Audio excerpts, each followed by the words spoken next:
Engineering your business for your bucket list. Join the bucket list accountant himself, David Patterson, as we explore how to align your professional goals with your personal dreams. Learn why saying no to the wrong opportunities is vital for growth. Discover the power of reverse engineering your business milestones through quarterly planning, and gain insights into facilitating honest conversations about your vision to avoid the fear of missing out. This episode provides a practical framework for ensuring your business serves as the vehicle for your ultimate lifestyle. I'm your co-host, Anthony Pearl. Let's get into making your bucket list happen. David, your bucket list for your business. How do you fund it? How do you frame it so you can fund it? How do you work out what the bucket list is for the business? Because it can be tied to your personal goals, but the business itself is its own entity.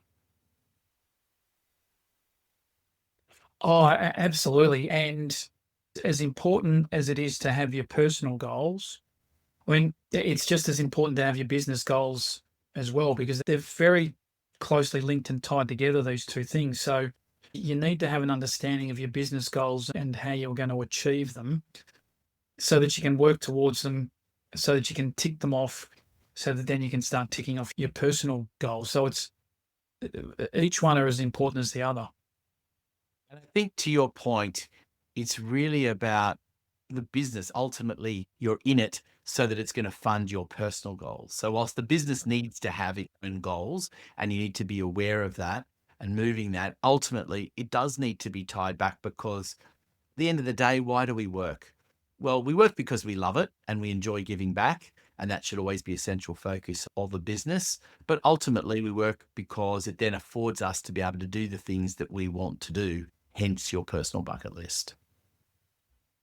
100%, 100%. So it's just as important to have those business goals. And again, having the breakdown of those so that they can be achieved. There's little pockets, and quarterly is really great because it ties in with a BAS. So you can sit down and meet every quarter, your bookwork's up to date. You can kind of see where you're at, kind of see how you're going towards achieving the goals that you're setting out for yourself. So you're not caught down the track and miss out on something because you haven't been planned towards it. So how do you make sure that your business is still firing to help with those personal goals? Because if it is the business that's just you in it, or maybe one or two others, that's not so difficult. But as the business tends to grow and opportunities might come in front of you, you have to measure that against your personal goals. And I guess some of that is things that we've talked about in previous episodes, where your goal for your business may not be to be a multinational business that's turning over hundreds of millions of dollars.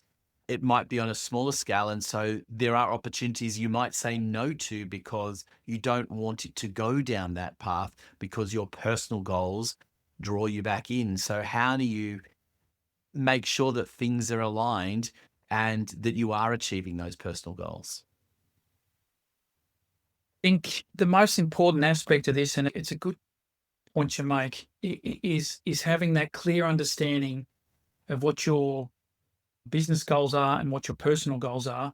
And when one of these opportunities come up, do they fit in to achieving these goals? And there's a lot of cases where people have this FOMO, so fear of missing out. So if this opportunity comes along that looks fantastic, but unless it fits in with your philosophy and your goals and what you're trying to achieve, if you're trying to force that into your business because you think it's an opportunity that you can't miss out on, it can cause more damage than benefit if it's not aligned with what it is you're trying to achieve.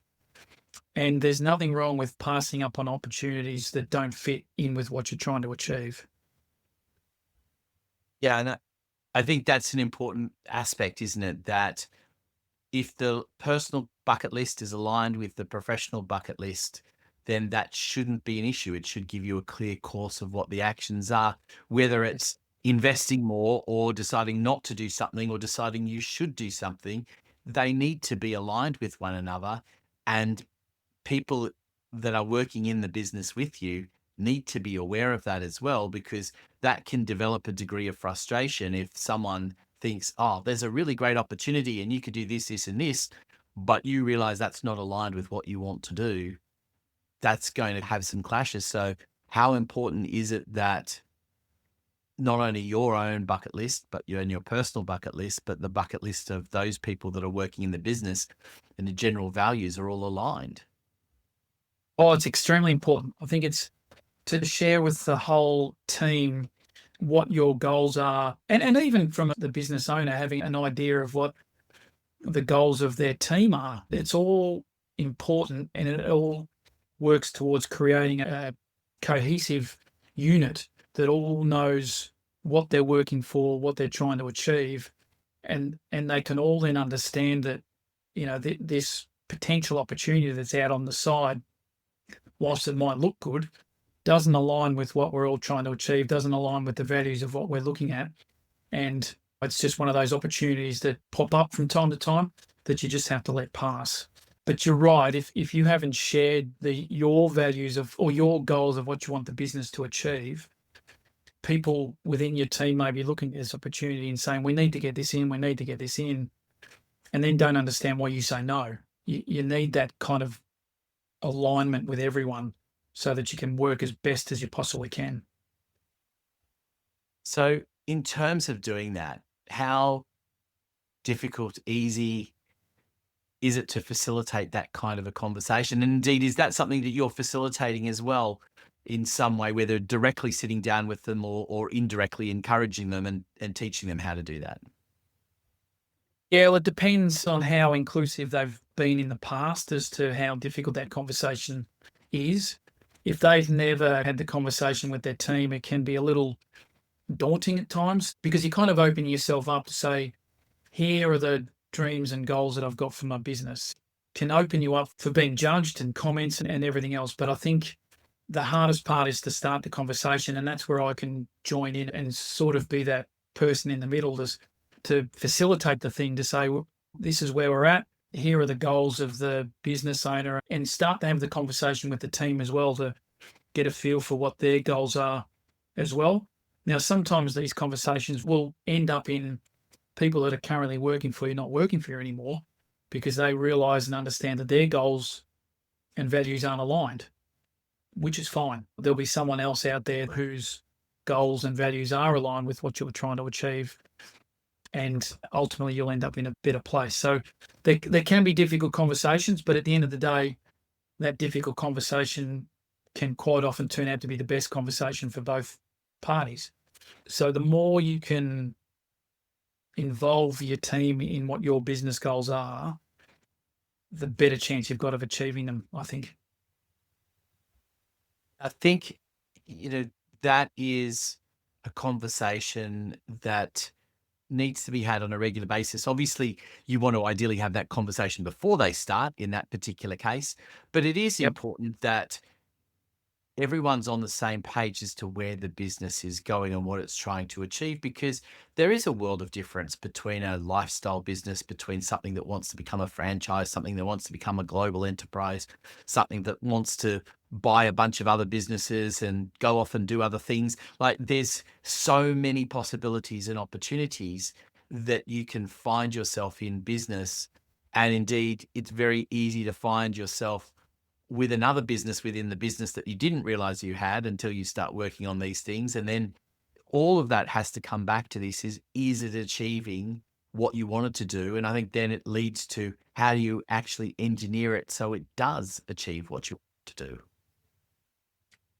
Absolutely. And it also helps with explanations as to why things are done, or maybe things aren't done too. When everyone understands the clear goals and purpose of the business, it allows them to get a greater understanding of decisions that are made and why those decisions are made, rather than just saying, well, this is the decision I've made and that's it. It's, we've made this decision because it helps us do these things that are the goals that we're trying to achieve. And you're right, with someone coming into your business as a team member may have these grand visions of working their way through and having ownership or moving on or building this bigger empire themselves. So if they're knowing the goals and the values and the objectives of the business right from the start, it makes it a lot easier to either employ or not employ, or and for the person coming in to say, this business is not quite for me. So having those goals clearly outlined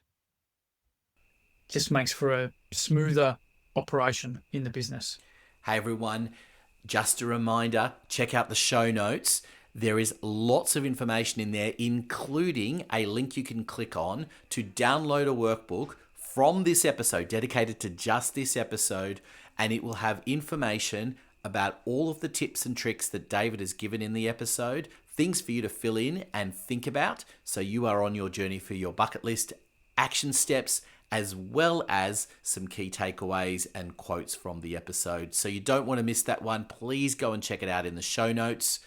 A reminder again at the end of the episode, but it's one not to miss. Engineering is an easy term to kind of throw away, but engineering itself is a difficult piece of work. That's why it's such a specialized area when you talk about actual, electrical engineers, mechanical engineers, etc. And I think that's an important aspect as well. Actually engineering your business to achieve what you want it to achieve is not a straightforward task, and you can get pushed and pulled in lots of directions by people who might be mentors and advisors and things. But at the end of the day, having that frank conversation on a financial level and understanding where that's going to go tied emotionally is the heart of what you need to be doing. And that's where the real conversations need to happen. 100%. I mean, we've probably all seen the graphs. A business is not a smooth line from here to there. There's ups and downs and ups and downs and ups and all the way through. It's certainly not a simple process all the way through. But when you're having the downs, if you have a understanding of what you're trying to achieve and the reason you're trying to achieve those, it makes it a little easier to work through the tougher times, because you know that if we can get through these tougher times, the outcome and the goal that you get is worth it. You've got this personal element that you're trying to work towards. Whereas if you don't have that and you're not aligned, when you have the tough times, that's when it tends to fracture and fall apart a little bit. If you've got the clear understanding of what you're trying to achieve, you can dig in a little bit more in the tough times, because you know that once we get through this bit, it's worth it. The outcome makes it worth it, because you know what that outcome's going to be if you can get through it. Yeah, and I think that kind of idea of seeing the future and thinking about it and having those frank conversations with the business owner, with yourself, and looking at where you are and understanding what are the tough decisions that you might need to make along the way to make sure that you actually are going to get there, because it's rarely in business a smooth, straight line, point A to point B. Correct. And I guess the tough decisions when you don't have a clear direction, they're harder to make. The tough decisions, they're not easy to make, but they're easier to make if you have a clear understanding of why you're doing it. I'm making this decision now because this is going to help me do these other things, which will help me do this, Whereas without that clear outcome, the tough decision is a tough decision, but you don't fully understand why you're making it or the purpose of why you're making it. So give me some stories here, David, because I know you've worked with lots of businesses, but in a practical sense, how does this play out with some businesses? Because there's the good and the bad side of how this might be working through, because as we alluded to, there's the engineering stuff where there is the hard stuff, and there's the engineering where you see the end result and it's worth the hard yards that you've had to do. So give us some of your favorite stories of things of how that's happened.